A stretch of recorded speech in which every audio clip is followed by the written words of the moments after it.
Saviez-vous pourquoi cette région désertique est l'épicentre des tensions entre plusieurs pays? Pourquoi les États-Unis et la France ont-ils reconnu la souveraineté marocaine sur ce territoire non reconnu par l'Organisation des Nations Unies? This map will be presented to His Majesty King Mohammed VI. Et jamais la France n'a manqué au Maroc sur toutes les questions existentielles auxquelles il a fait face. Et je le réaffirme ici devant vous. Pour la France, le présent et l'avenir de ce territoire s'inscrivent dans le cadre de la souveraineté marocaine. Quels sont les principaux enjeux historiques liés à cette zone? Rabat mis sur des projets comme le port de Dakhla pour créer non seulement un hub économique, mais aussi un corridor commercial de 5000 km reliant l'AES et le Tchad, ce qui pourrait concurrencer les ports de Dakar, Abidjan, Cotonou et Accra. Ce projet deviendra Teil la nouvelle porte d'entrée de l'Afrique subsaharienne. L'Algérie considère-t-elle cela comme la fin irrévocable de ses ambitions d'accès à l'Atlantique? Ces investissements, notamment le port de Dakhla, représentent-ils une nouvelle domination régionale ou une coopération profitable à tous? La France y voit-elle une opportunité pour retrouver un ancrage en Afrique après son recul d'influence en zone subsaharienne? N'hésitez pas à partager vos avis en commentaire sur ces interrogations. Restez avec nous pour découvrir les tenants et les aboutissants de cette question cruciale. Bienvenue sur WeEmerge, le meilleur endroit pour s'inspirer et faire la différence. Si vous n'êtes pas encore abonné, cliquez sur le bouton s'abonner.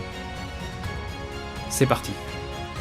Le Sahara occidental, situé au nord-ouest de l'Afrique, est un territoire d'une superficie de 266 000 km².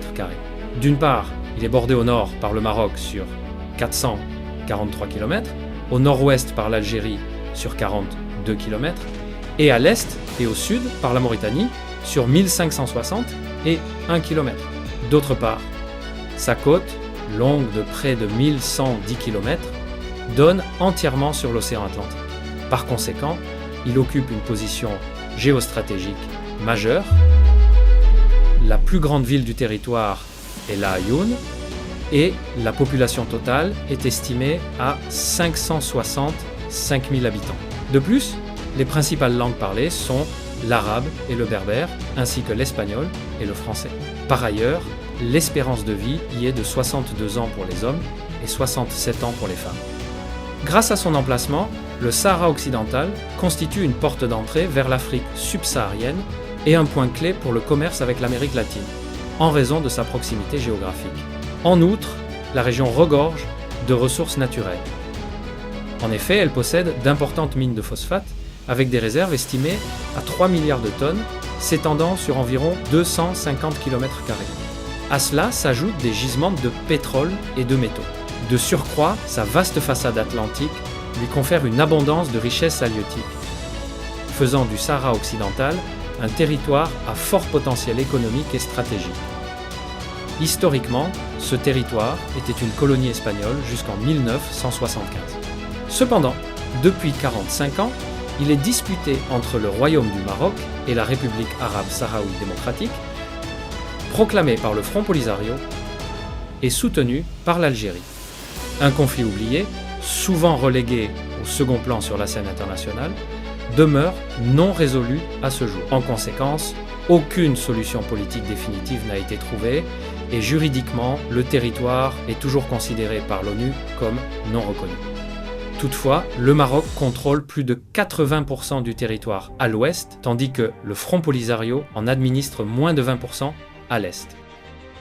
Enfin, cette souveraineté marocaine est appuyée par des figures politiques influentes, telles que l'ancien président américain Donald Trump et le président français Emmanuel Macron, ce qui a naturellement suscité la colère de l'Algérie, qui n'a pas tardé à exprimer son mécontentement.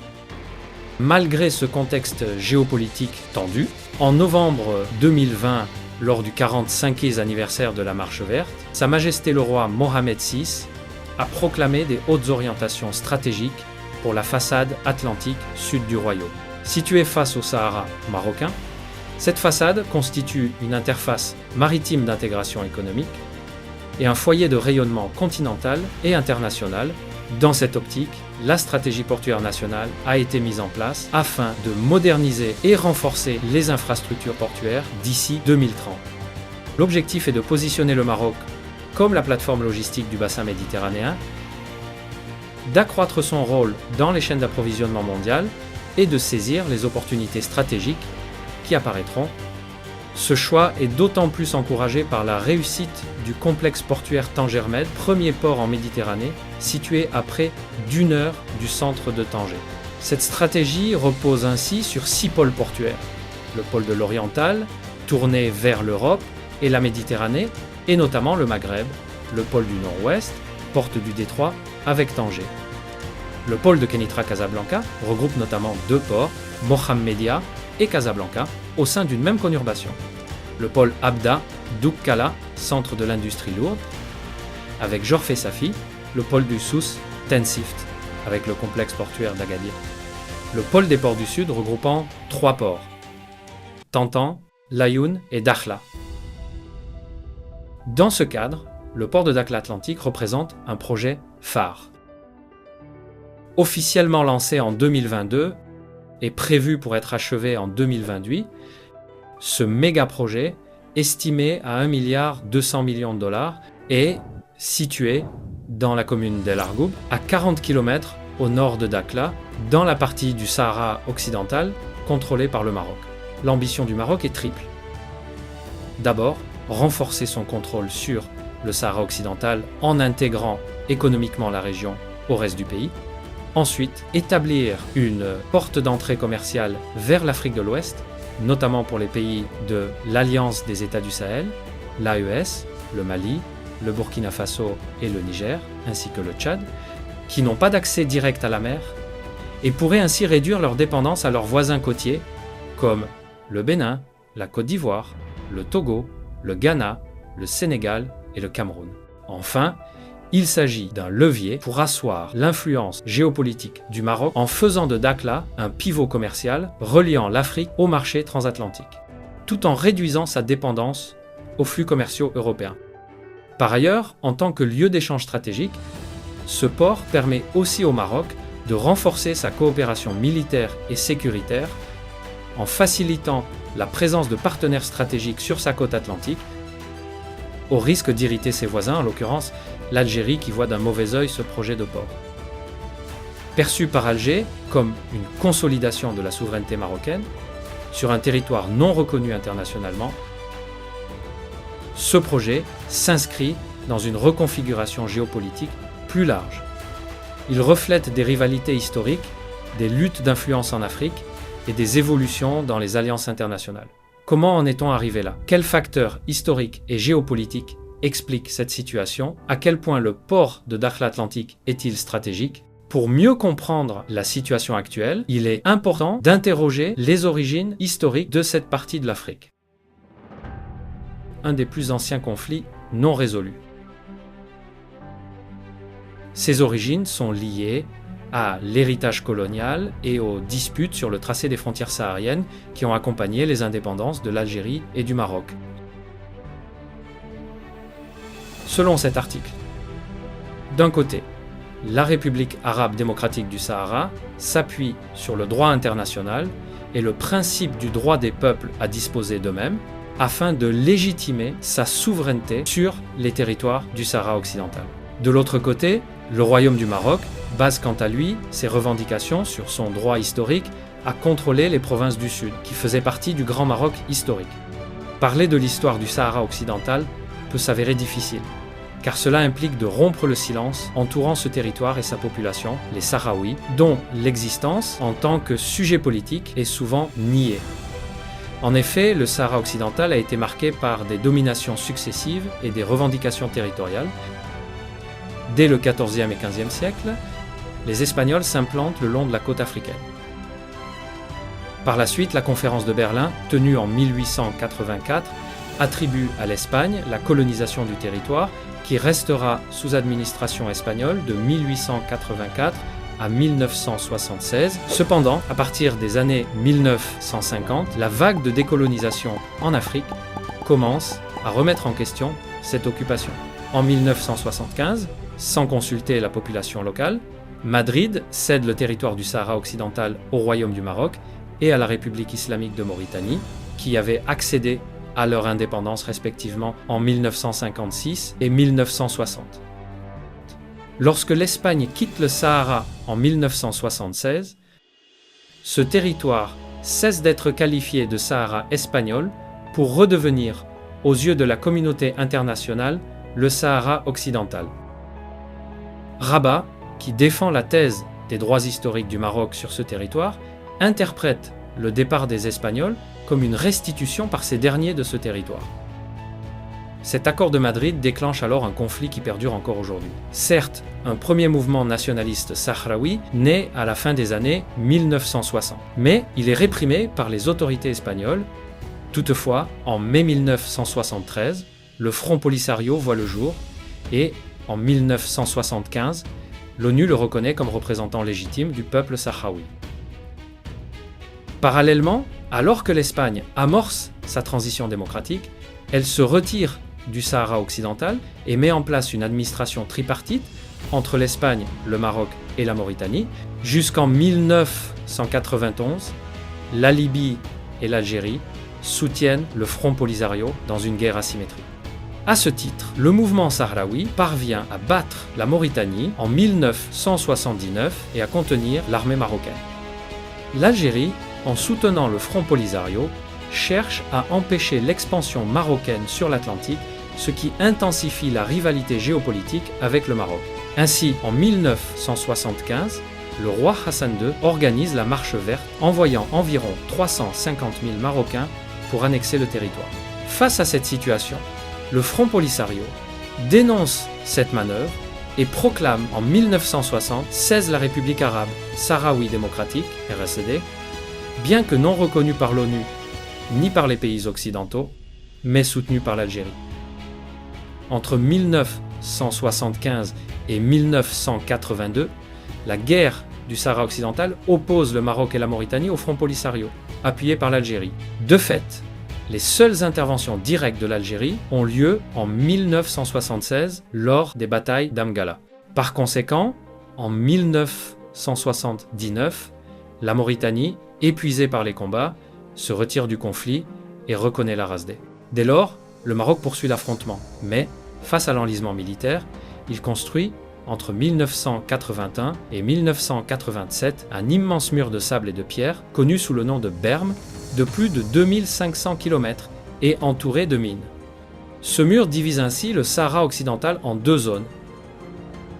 L'ouest, contrôlé par le Maroc, 85% du territoire, et l'est, tenu par le Front Polisario, 15% du territoire.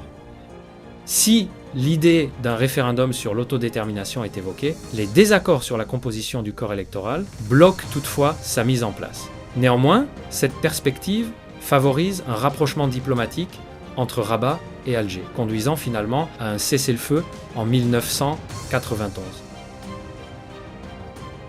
Le 6 septembre 1991, le Maroc et le Front Polisario signent un armistice sous l'égide de l'ONU, prévoyant la mise en place d'une mission de l'ONU et un référendum d'autodétermination. Pourtant, 30 ans plus tard, le peuple sahraoui reste divisé. Une partie vit dans des camps de réfugiés près de Tindouf, Algérie, depuis 1975. D'autres habitent dans les zones sous contrôle marocain et certains vivent en diaspora. Cependant, le 13 novembre 2020, après une rupture des accords militaires par le Maroc, le Front Polisario déclare le cessez-le-feu nul et non avenu, relançant ainsi le conflit.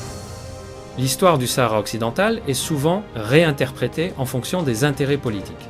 D'un côté, les nationalistes sahraouis revendiquent une existence historique du peuple sahraoui depuis l'aube de l'histoire. De l'autre, le Maroc affirme que ce territoire a toujours fait partie de son royaume. Il est évident qu'écrire l'histoire du Sahara occidental et de sa population est une entreprise très complexe. Cependant, si tel est le contraire, une telle entreprise ne peut jamais être qu'une interprétation subjective, médiatisée par la connaissance, mais sans aucune prétention à l'objectivité. Aujourd'hui, les tensions entre l'Algérie et le Maroc persistent. En effet, l'Algérie continue de soutenir le Front Polisario et considère que le port de Dakhla renforce l'occupation marocaine. Depuis le cessez-le-feu de 1991, un statu quo s'est installé. Dans ce contexte, le Maroc propose une autonomie élargie pour le Sahara occidental afin de conserver sa souveraineté, une approche soutenue par la France et les États-Unis et qui, selon des experts, voit en ce soutien des intérêts cachés, bien que l'ONU considère toujours le Sahara occidental comme un territoire non autonome. Outre la dimension politique, les enjeux économiques expliquent l'attachement du Maroc au Sahara occidental, bien que le territoire sahraoui soit caractérisé par un environnement désertique. D'une part, la région est riche en ressources naturelles, notamment le phosphate. Selon l'ONG Western Sahara Watch, qui dénonce l'exploitation de ce minerai par le Maroc, le Sahara occidental aurait exporté 1,6 million de tonnes de phosphate en 2023, soit 8% des exportations marocaines. Afin de faciliter le commerce des ressources du Sahara occidental, le Maroc délivre des certificats d'origine attestant que ces ressources proviennent du territoire marocain, évitant ainsi des pressions internationales. D'autre part, la côte sahraoui est l'une des plus riches en ressources halieutiques. Selon Ferreira, 2018 à Pud, Zoubir, 2006, le territoire conserve l'une des eaux les plus riches pour la pêche dans le monde, qui sont aujourd'hui exploitées illégalement par le Maroc et les membres de l'UE. En effet, en 2007, l'Union européenne a conclu un accord de partenariat pour une pêche durable avec le Maroc, qui a duré jusqu'en 2011. Grâce à cet accord, les navires européens ont pu exploiter ces eaux en échange d'une compensation financière d'environ 36 millions d'euros par an versée au Maroc. Ainsi, certains experts estiment que cette stratégie permet au Maroc de légitimer son occupation auprès des puissances étrangères. Dans cette optique, le projet du port de Dakhla Atlantique joue aussi un rôle. En quoi ce port est-il crucial ? Premièrement, le complexe industrialo-logistique de Dakhla Atlantique se distingue par son échelle et sa capacité. S'étendant sur 1650 hectares, il vise à faciliter les échanges nord-sud. Ce port comprendra plusieurs installations stratégiques, un bassin de commerce avec un poste pétrolier, un bassin de pêche côtière et hauturière destiné à un trafic prévisionnel d'1 million de tonnes de produits maritimes, ainsi qu'un bassin de réparation navale. De plus, un pôle halieutique de 200 hectares sera dédié au conditionnement et à la valorisation des produits de la mer. La première phase du projet prévoit la construction d'un port doté d'une digue de 6700 mètres. Il sera structuré en 3 parties. Un port commercial avec des profondeurs de 16 mètres, un port de pêche avec des profondeurs de 12 mètres et une infrastructure dédiée à la construction navale avec une capacité de levage de 700 tonnes. Les trafics prévisionnels pour les premières années sont estimés à 2 200 000 de tonnes pour les marchandises. Ce port sera relié à la zone logistique industrielle par un pont de 1300 mètres et une route à 2 voies de 7 km, d'un coût estimé à 43,2 millions de dirhams. En outre, il sera connecté à la route nationale numéro 1 qui relie Tanger au nord et Guerguera au sud. Cette route inclut aussi la voie express Tiznit-Dakhla, visant à élargir la route nationale numéro 1 sur 1055 km. Ainsi, le port sera desservi par un réseau routier performant, contribuant à la valorisation des produits de la pêche, qui représentent 65% du potentiel national exploitable. Il favorisera également le développement des secteurs productifs de la région. Ces nouvelles infrastructures permettront au port de Dakhla Atlantique de compléter ceux de Laayoune et Nouakchott, contribuant ainsi au désenclavement des pays du Sahel. Dans ce contexte, le retrait de l'Alliance des États du Sahel de la CEDEAO redéfinit les flux commerciaux en Afrique de l'Ouest et modifie les routes d'approvisionnement. Le 29 janvier 2025, le Mali, le Burkina Faso et le Niger se sont retirés de manière effective de la CEDEAO en réponse aux embargos et restrictions imposées par leurs voisins. Ces 3 pays ont ainsi formé une nouvelle confédération, l'Alliance des États du Sahel, sans espace monétaire. Toutefois, cette rupture a soulevé des défis en matière d'approvisionnement. Face à cette situation, l'AES et le Tchad pays enclavé sans accès à la mer, ont accepté la proposition marocaine d'un partenariat maritime pour garantir leur ouverture vers l'océan Atlantique. Il est par ailleurs important de noter que l'AES représente près de 70 millions de consommateurs. Cependant, cette évolution a un impact direct sur les ports de Dakar, Abidjan, Lomé, Cotonou et Nouakchott qui jouent un rôle clé dans le commerce sahélien. Par exemple, 70% des importations du Mali transitent par Dakar et plus de 20% par Abidjan. Or, depuis le retrait de l'AES, ces ports enregistrent une forte baisse de trafic avec moins de 10 à 7,1% pour Dakar et moins de 6% pour Abidjan. De plus, la fermeture de la frontière entre le Bénin et le Niger a entraîné une hausse des coûts logistiques pour le nouvel itinéraire Lomé-Niamey, rendant le port de Cotonou moins attractif. En revanche, le port de Lomé profite de cette situation en captant 90% des échanges de l'AES, dont 80% pour le Burkina Faso, 7% pour le Niger et 3% pour le Mali. Ainsi, l'émergence de Dakhla Atlantique représente une menace croissante pour ces ports historiques. Si ce port devient une alternative viable pour les pays sahéliens, il pourrait détourner une partie significative du trafic de Dakar, Abidjan et Cotonou, déjà fragilisés par la reconfiguration des routes commerciales. En conséquence, ces États côtiers devront adapter leur stratégie pour maintenir leur attractivité. Dans cette optique, la construction du corridor N'Djamena-Dakhla vise à connecter efficacement le port de Dakhla Atlantique à l'interland sahélien. Ce projet repose sur un réseau combinant routes et voies ferrées sur environ 5000 km. Il inclura un tronçon principal de 2200 km reliant Dakhla à Bamako via la Mauritanie, avec des extensions vers Niamey, N'Djamena et Ouagadougou. Si ce projet aboutit, il pourrait entraîner une augmentation considérable des échanges commerciaux. Les investissements sont estimés à 3,08 milliards de dollars et le temps ainsi que les coûts d'exportation des pays sahéliens pourraient diminuer de 20 à 30%.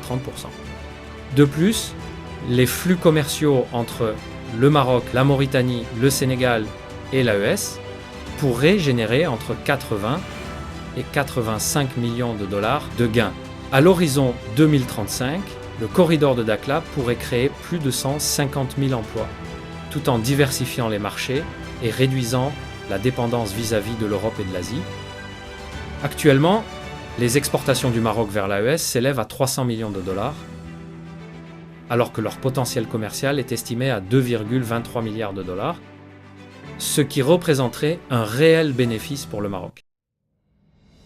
Par ailleurs, le port de Dakhla est également un levier stratégique pour les puissances étrangères souhaitant maintenir leur influence en Afrique, notamment la France. Selon Le Monde, le président Emmanuel Macron a récemment renouvelé le soutien de la France à la souveraineté marocaine sur le Sahara occidental et promis des investissements dans ce territoire contesté. Cette reconnaissance s'est traduite par une modification symbolique mais significative. La suppression du pointillé séparant le Sahara occidental du reste du Maroc sur la carte officielle du ministère des Affaires étrangères français. De plus, Jean-Noël Barrot, chef de la diplomatie française, a annoncé l'intensification de l'action consulaire et culturelle française dans la région, notamment avec l'ouverture d'une alliance française. Ainsi, la France se dit prête à investir directement au Sahara occidental aux côtés du Maroc. Le soutien français au Maroc se heurte à la montée de nouvelles puissances et à un rejet croissant de la présence française, notamment au Sahel. En effet, Paris perd progressivement son influence en Afrique de l'Ouest et en Afrique centrale, tandis que l'Alliance des États du Sahel, AES, se tourne désormais vers la Russie et la Chine. Face à ces bouleversements, la France cherche à préserver ses intérêts en renforçant son partenariat avec le Maroc, acteur clé dans la reconfiguration géopolitique de l'Afrique du Nord et de l'Ouest. Cependant, ce soutien suscite l'agacement d'Alger, qui accuse Paris de jouer un double jeu en soutenant un projet menaçant les revendications du Front Polisario. De plus, le développement d'infrastructures majeures par le Maroc est perçu comme une menace directe à l'influence régionale de l'Algérie. Alger craint que cette présence ne facilite l'implantation de bases militaires étrangères notamment américaines ou israéliennes. Depuis la normalisation israélo-marocaine en 2020, le Maroc a acquis des technologies militaires israéliennes, renforçant ses capacités et alimentant ainsi un sentiment d'encerclement en Algérie. Enfin, l'Algérie, dont le littoral est exclusivement méditerranéen, perçoit le renforcement de la position maritime du Maroc sur l'Atlantique comme une tentative de limiter ses propres ambitions d'accès à cet océan. Toutes ces tensions s'expriment clairement par exemple, en janvier 2024, l'Algérie a pris une décision majeure. Interdire le transit et le transbordement de marchandises via les ports marocains. Cette décision a conduit de grandes compagnies maritimes, telles que Maersk et CMA-CGM, à réorganiser leurs services pour éviter les ports marocains lors de l'acheminement de marchandises vers l'Algérie. Le Sahara occidental demeure au cœur d'enjeux géopolitiques et économiques majeurs, opposant le Maroc et l'Algérie dans une lutte d'influence qui dépasse les frontières de la région. Avec la construction du port de Dakhla Atlantique, le Maroc cherche à renforcer son contrôle sur ce territoire stratégique tout en ouvrant de nouvelles perspectives commerciales pour l'Afrique de l'Ouest et le Sahel. Ce projet, qui ambitionne de transformer la région en un hub maritime incontournable, s'inscrit dans une reconfiguration des échanges internationaux, attisant les rivalités et redéfinissant les alliances régionales. Les travaux de construction du port avancent à un rythme soutenu, avec un taux de réalisation avoisinant les 25% en 2025. D'autres projets sont en cours, comme le projet d'exportation d'hydrogène vert et d'ammoniac à Dakhla, avec un investissement prévu de 25 milliards de dollars. Cependant, cette initiative soulève plusieurs interrogations. Le port de Dakhla Atlantique pourra-t-il réellement s'imposer comme un levier de développement pour les pays enclavés du Sahel, ou restera-t-il un outil avant tout géopolitique dans la stratégie d'influence du Maroc ?